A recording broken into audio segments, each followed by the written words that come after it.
ప్రార్థించుకుందాము. అత్యంత కృప కనికరం తండ్రి, మా పుణ్యకపు రాజా, మీ పరిశుద్ధ నామానికి వందనాలు చేస్తున్నాం.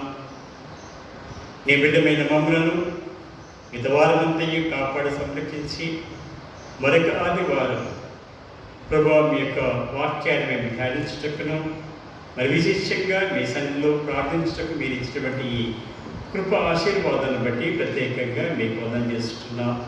మరి నేటి దినం ప్రభువా మీ యొక్క వాక్యాన్ని మేము ధ్యానిస్తుండగా మీ సన్నిధి మీ కృప ఆశీర్వాదాలు మందరి కనుక ఇచ్చమని దీవెన ఇచ్చమని వేడుకొచ్చుతున్నాం స్వామి. ఆమేన్. ప్రియమైన దేవుని బిడ్డ, మరి నేటి దినం కొరకైనటువంటి పరిశుద్ధ గ్రంథములు లేఖన భాగం చదువుకుందాము. యోహాను సువార్త మొదటి 14 వచనాలు దేవుని మాట చదువుకుందాం. ఆదియందు వాక్యముండును, వాక్యము దేవుని యందు ఉండెను, వాక్యము దేవుడై ఉండెను, ఆయన ఆదియందు దేవుని యందు ఉండెను, సమస్తము ఆయన మూలంగా కలిగెను, కలిగినదేది ఆయన లేకుండా కలగలేదు. ఆయనలో జీవం ఉండెను, ఆ జీవం మనుషులకు వెలుగై ఉండెను. ఆ వెలుగు చీకటిలో ప్రకాశించినది కానీ చీకటి దాన్ని గ్రహింపకుండెను. దేవుని యందు నుండి పంపబడే యొక్క మనుషుడు ఉండెను, అతని పేరు యోహాను. అతని మూలముగా అందరూ విశ్వసించడానికి అతడు ఆ వెలుగును గురించి సాక్ష్యం ఇచ్చటకు సాక్షిగా వచ్చెను. అతడు ఆ వెలుగు ఉండలేదు కానీ ఆ వెలుగును గురించి సాక్ష్యం ఇచ్చటకు అతడు వచ్చెను. నిజమైన వెలుగు ఉండెను, అది లోకంలోనికి వచ్చు ప్రతి మనిషిని వెలిగించినది. ఆయన లోకంలో ఉండెను, లోకం ఆయన మూలంగా కలిగిన గాయని లోకం ఆయనను తెలుసుకునలేదు. ఆయన తన స్వకీయుల ఎదురు వచ్చెను, ఆయన స్వకీయులు ఆయనను అంగీకరింపలేదు. తను ఎందరు అంగీకరించరో వారందరికీ అనగా తన నామందు విశ్వసించిన వారికి దేవుని పిల్లలకు ఆయన అధికారం అనుగ్రహించును. వారు దేవుని వలన పుట్టిన వారే కానీ రక్తం వలనైనను శరీరేచ్ఛ వలనైనను మనసేచ్ఛ వలనైనను పుట్టిన వారు కారు. ఆ వాక్యము శరీరధారి కృపా సత్య సంపూర్ణంగా మన మధ్య వికసించను. తండ్రి వలన కలిగిన అతిశయ కుమారుని మహిమ వలె మనం ఆయన మహిమను కలిగి ఉంటుంది. ప్రేమైన దేవుని పిల్లలు, మరి నేటి ఉదయకాలం మరొకసారి మీతో దేవుని వాక్యాన్ని పంచుకోటకు దేవుడిచ్చినటువంటి ఈ సమయాన్ని బట్టి ప్రత్యేకంగా మొట్టమొదటిగా దేవునికి వందనాలు తెలియజేస్తున్నాం. మరి ఇదిగో ఈ యొక్క ఈ పాండమిక్ ఈ దినాలను బట్టి మనం దేవుడి సన్నిధిలో రాలేటువంటి స్థితి ఉంటున్నది. అయినను దేవుడు మనల్ని మన కుటుంబాలను ప్రేమించి దేవుడినే కాపాడేటువంటి ప్రభునటువంటి సత్యాన్ని మనము మర్చిపోవాలి. ఎందుకనగా ఆయన తన ప్రజలను ఎల్లప్పుడు ప్రేమించి దేవుడు కాబట్టి మనలను తన కృపను అనుగ్రహిస్తాడు. మన త్వరలోనే తిరిగి మనం దేవాలయంలో కలుసుకునేటువంటి కృపను అనుగ్రహిస్తాను తలుస్తూ దేవునికి వందనం తెలుస్తూ మరి నేటి దినపు వాక్యాన్ని మనము ధ్యానం చేసుకుందాం. నేటి దినపు మన అంశము తిరుత్వపు ఆరాధన, తిరుత్వపు సండేగా మనం ఆచరిస్తూ ఉంటున్నాం. త్రియేక దేవుని ఆరాధించుట, త్రియేక దేవుని ఆరాధించుట. మరి we worship the triune God. మరి చాలా చక్కటి అంశం మనం చేస్తున్నాం. మరి గత వారం మరి పరిశుద్ధాత్మ కుమ్మరించబడినటువంటి దినంగా మనం చూస్తున్నాం.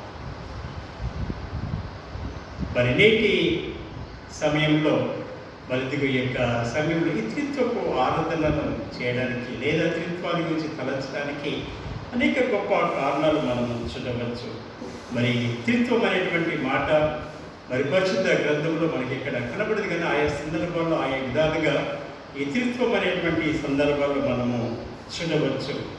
మరి మొట్టమొదటిగా క్రీస్తు శకం 2వ శతాబ్దంలో మరి తెత్తులైనటువంటి భక్తుడు మరి త్రిత్వాన్ని గురించి ఆయన వివరణ చేసినట్టు చెప్పబడుతుంది.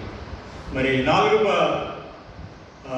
సంవత్సరం అనగా క్రీస్తు శకం 4వ సంవత్సరంలో ఈ యొక్క దానికి ఈ సిద్ధ మరి క్రైస్తవ వేదాంతంలో దానికి చోటు వచ్చినట్టుగా చూస్తున్నాం. మరి అతనీషియస్ కాలంలో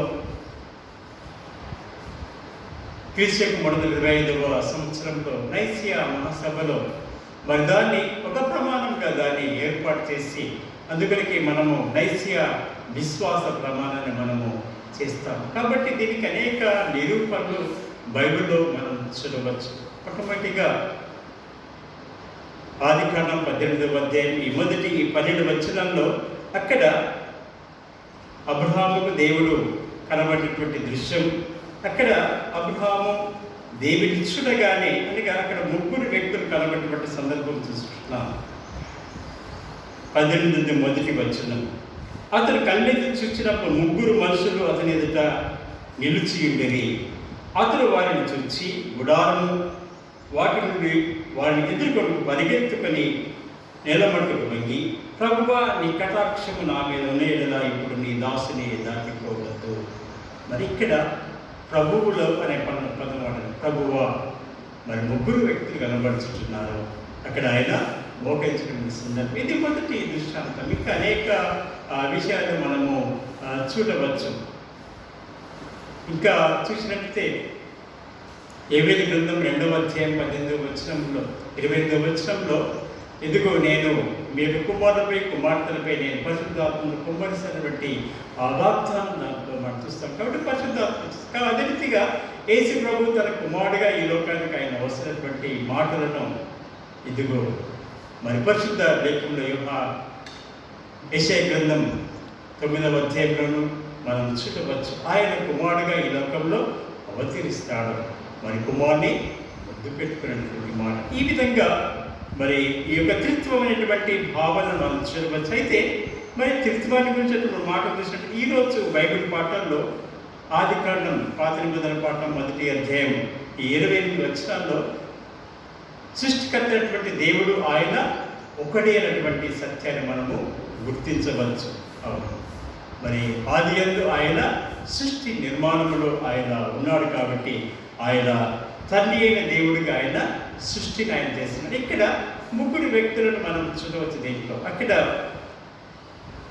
1వ అధ్యాయం 1వ వచనం చూసినట్లయితే, ఆదియందు దేవుడు భూమి ఆకాశములను సృజించినట్టున్నాడు. ఆదియందు దేవుడు అనేటువంటి భూమి ఆకాశాన్ని ఆయన సృజించుతున్నాడు. ఇక్కడ ఒక్కొక్క దినం ఒక్కొక్క సృష్టిలో ఉన్నటువంటి ఒక్కొక్క భాగం 6 దినాల్లో మరి యొక్క మొట్టమొదటిగా యొక్క సూర్యుని, చంద్రుని, నక్షత్రాలను, ఆకాశాన్ని, భూమి ఇవన్నీ కూడా ఆయన నిర్మించినట్టు చూస్తున్నాం. మొట్టమొదటిగా వెలుగు కమ్మని పలికినప్పుడు అది వెలుగు అయినట్టుగా మనం చూస్తున్నాం.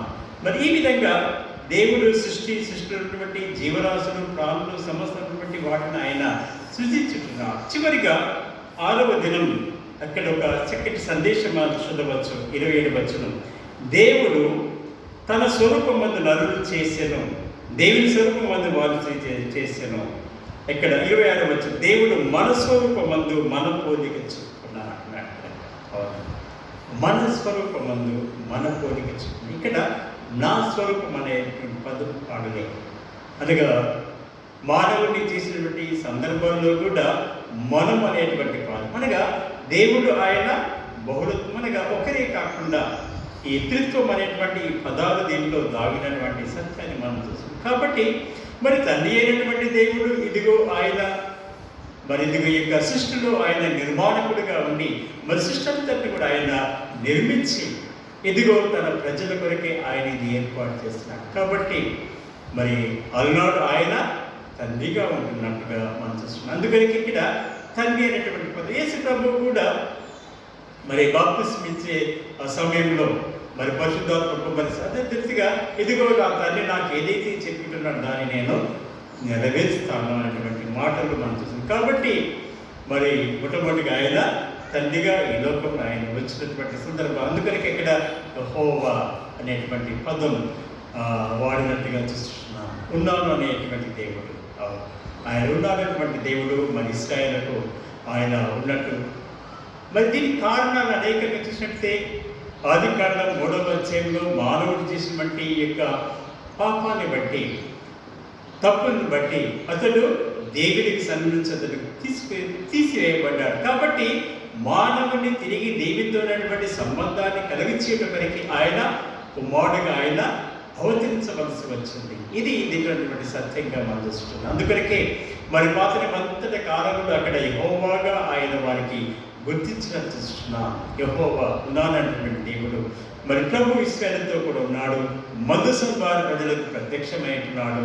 ఇదిగో అలనాడు మరి ఇశ్రాయేలు జనాంగం మరి ఐగుప్తు దేశంలో ఉన్నటువంటి సమయంలో మరి వారు దేవుని మర్చిపోయినటువంటి సమయంలో 430 సంవత్సరాలు వారు ఐగుప్తులు. తర్వాత ఇదిగో ఐగుప్తు నుంచి మరి కనాన్ దేశం తీసుకుని అట్టి సమయంలో తిరిగి ఏదైతే అబ్రాహాముతో చేసినటువంటి ఇదిగో యొక్క ఈ నిబంధనను ఆయన జ్ఞాపకం చేసుకొని మరి ఇశ్రాయేలుకు తన యొక్క రాజ్యాన్ని ఇచ్చినాడు. ఇశ్రాయేలుకు తన యొక్క సామ్రాజ్యాన్ని ఇచ్చినాడు. ఇశ్రాయేలు ప్రతినిత్యం ఆయన కాపాడుతూ నేను ఉన్నానటువంటి దేవుడిగా కనిపిస్తుంది. అందుకొరకే ఈ ప్రవక్తల గ్రంథాలన్నింటిలో కూడా దేవుడు ఆయన యెహోవాగానే వారు గుర్తించి ఆయన తనని దేవునిగా వారు ఆయన ఆరాధించి స్తుతించినట్టుగా చూస్తుంది. కాబట్టి మరి దేవుడు ఆయన తండ్రిగా ఈ లోకంలో ఆయన ఉన్నటువంటి మాటలు మనం చూస్తున్నాం. మరి రెండవ సందేశంలో మనం చూసినట్టే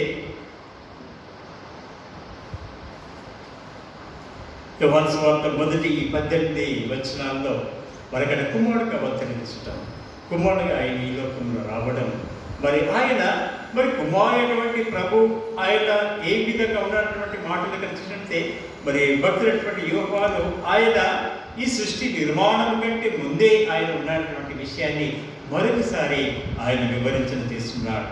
ఆదియందు వాక్యముండును, వాక్యము దేవుని యందు ఉండును, వాక్యము దేవుడై ఉండెను. మరి ఆదికాండం మొదటి అధ్యాయంలో మనం చూస్తున్నా మరి సృష్టిలో అక్కడ ఆదికాండంలో మనం చూస్తుంటే అక్కడ దేవుని యందు వాక్, దేవుడు తన యొక్క వాక్ ద్వారా మరి ఆయన మాట్లాడినట్లు మనం చూస్తున్నాం. మరి వాక్ ద్వారా ఆయన మాట్లాడాడు. మా సృష్టికర్తలు ఆ మాట ఏదైతే మాట అంటే ఆ వాక్కు ఇక్కడ శరీరధారిగా ప్రభుగా ఆయన అవతరించినటువంటి విషయాన్ని మరి భక్తులైనటువంటి యోహాను నశించినటువంటి యోహాను ఇదిగో వివరముగా వివరిస్తున్నారు. అదే తనగా వాక్యము దేవుడేను, ఆయన ఆది యందు దేవుని యందు సమస్తం ఆయన మూలంగా కలిగెను, కలిగిన దేనియు ఆయన లేకుండా కలిగదు, ఆయన జీవమును ఆ జీవ మనుషులకు వెలుగయ్యను. మరి సృష్టి నిర్మాణంలో ఇదిగో యేసుక్రీస్తు ఆయన కుమారుడిగా ఉన్నటువంటి ఆ యొక్క ప్రభువు ఈ నిర్మాణంలో కూడా ఆయన ఉన్నాడు. కాబట్టి ఆయన లేకుండా ఈ సృష్టిలో ఏది కూడా జరగలేదు. అవును ప్రేమైన దేవుని బిడ్డారా, అందుకొరకే సృష్టి నిర్మాణంలో అంటాడు. అనేక సందర్భాలు చెప్తారు కదా, ఇదిగో నేను మీ పితరులతో కూడా ఉన్నాను. యేసు ప్రభు చెప్తారు కదా, ఇదిగో నేను ఆదిలో ఉన్నాను, మొత్తం ఉన్నటువంటి మాటల్లో ఆయన చెప్పినటువంటి సందర్భాలు చూసినట్లయితే మరి ఎక్కడ యేసు ప్రభు ఆయన సృష్టి నిర్మాణంలో అనగా ప్రతి సమయంలో కూడా ఆయన ఉన్నటువంటి ప్రభువుగా మనం చూస్తున్నాం. అందుకొరకే మరి ఎందుకు ఆయన కుమారుడిగా అవతరించినట్టుగా మరి మానవుల యొక్క పాపాన్ని ఆయన తీసివేసే వరకే, మానవులకు ఉన్నటువంటి పాపాన్ని తీసివేసి తిరిగి మానవుని దేవుడితో సంబంధాన్ని కలిగించేటప్పటికి ఆయన కుమారుడిగా అవతరించవలసింది. అందుకొరకు ఒక బైబిలే కాదు, అనేక లేఖనాల్లో కూడా మరి కుమారుని గురించి వివరించినట్టు మనం చూస్తున్నాం. మరి కీర్తనకారుడు 2వ అధ్యాయంలో మరి 12వ వచనం, కుమారుని ముద్దు పెట్టుకుని నేను పంపించు. కుమారుని ముద్దు పెట్టుకోండి. ఎందుకనగా కుమారుడిగా వచ్చినటువంటి ప్రభువును మనము ప్రేమించాలి, ఆయన ఆరాధించాలి, స్తుతించాలి, ఆయన సేవించాలి.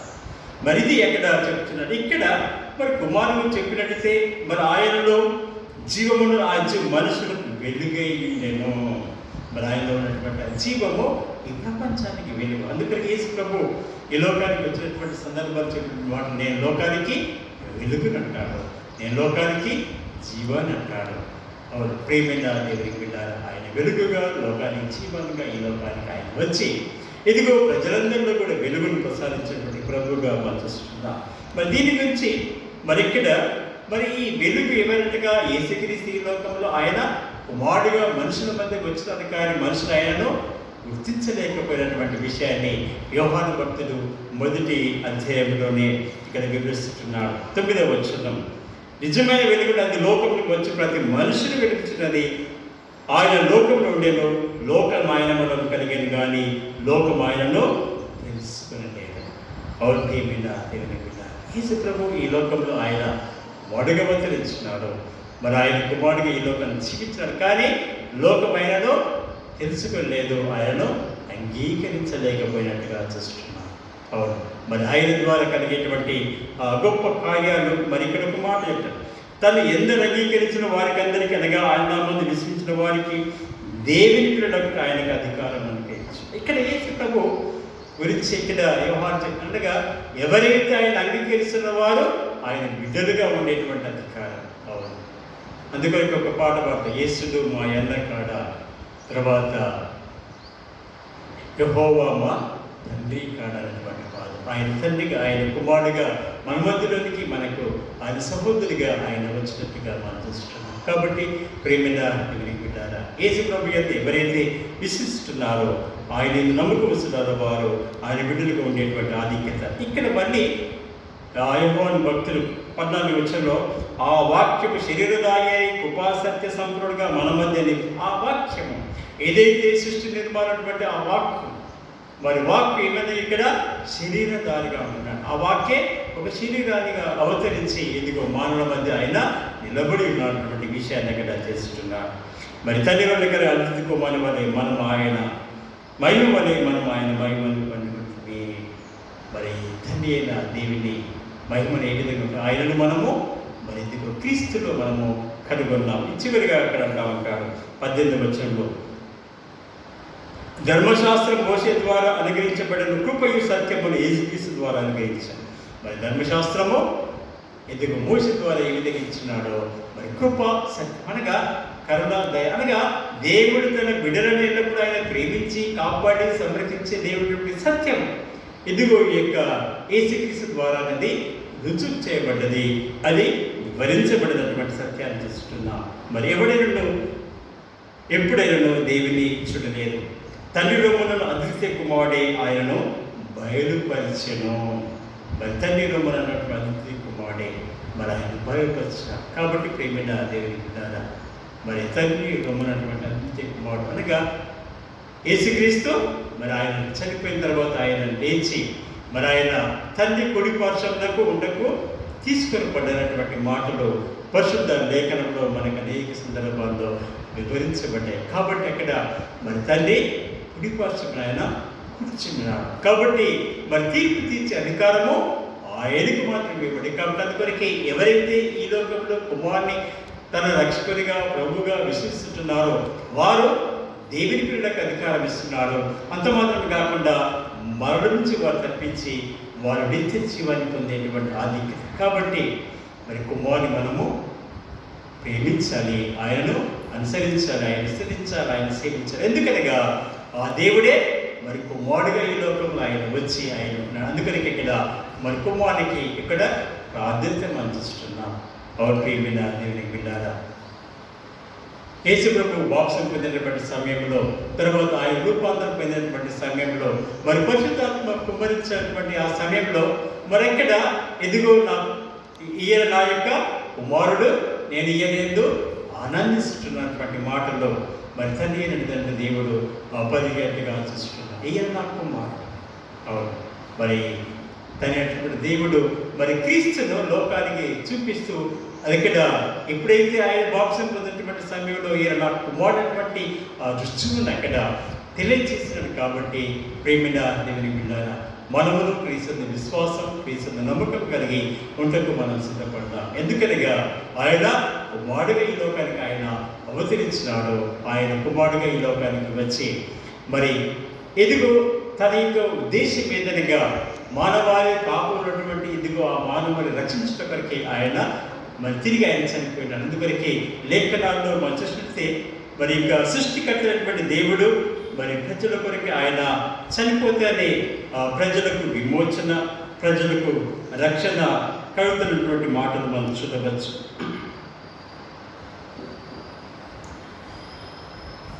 హెబ్రీయులకు రాసిన పత్రిక 9వ అధ్యాయం 16వ వచనం, మరణశాస్త్రం ఎక్కడుందో అక్కడ మరణశాస్త్రం రాసినవని మరణము అవశ్యం అంటున్నాడు. అనగా మరణం ఎక్కడ ఉంటుందో అక్కడ మరణశాస్త్రం రాసినవని మరణం అవశ్యం. అనగా దేవుడు ఇదిగో తన కుమారుని ఈ లోకానికి పంపి ఆ కుమారుని ద్వారా విమోచన కలిగి కొరకు ఆయనను మరి బలిగా అర్పించుకున్నాను. ఎందుకనగా వేదాల్లోనూ మరి పరిశుద్ధ గ్రంథంలోనూ ఇదిగో ఆయన వరకు మరికిట మరి ఆయన చనిపోయినటువంటి మాటలు చెప్పినట్టుగా వస్తున్నాము. అదే ఆ హెబ్రీ 10వ అధ్యాయం 4వ వచనంలో 3-4 అయితే ఆ బలు అర్పించితే ఏటేట పాపములు జ్ఞాపకం వచ్చినవి ఏదైనగా ఎడ్ల యొక్కయు మేకల యొక్కయు రక్తము పాపము తీసివేసి అసాధ్యము. మరి ఎడ్ల యొక్కయు తర్వాత మేకల యొక్కయు రక్తం ద్వారా పాపాలు తీసివేసి అసాధ్యం. కాబట్టి తన యొక్క తన రక్తాన్ని ఇచ్చి ఆయన బలిపశువుగా ఆయన చనిపోయి ఉన్నారు. కాబట్టి ప్రేమైన దేవుని బిడ్డారా, ఇక్కడ సాతాను నుంచి విడిపించిన వరకే తను క్రయధనముగా తన యొక్క ప్రాణాన్ని ఇచ్చి మనం విడుదల చేసింది. కాబట్టి అందువరకే కుమారి అని మన విశ్వాసం నమ్మకం కలిగినకు సిద్ధపడ్డాం. మూడవదిగా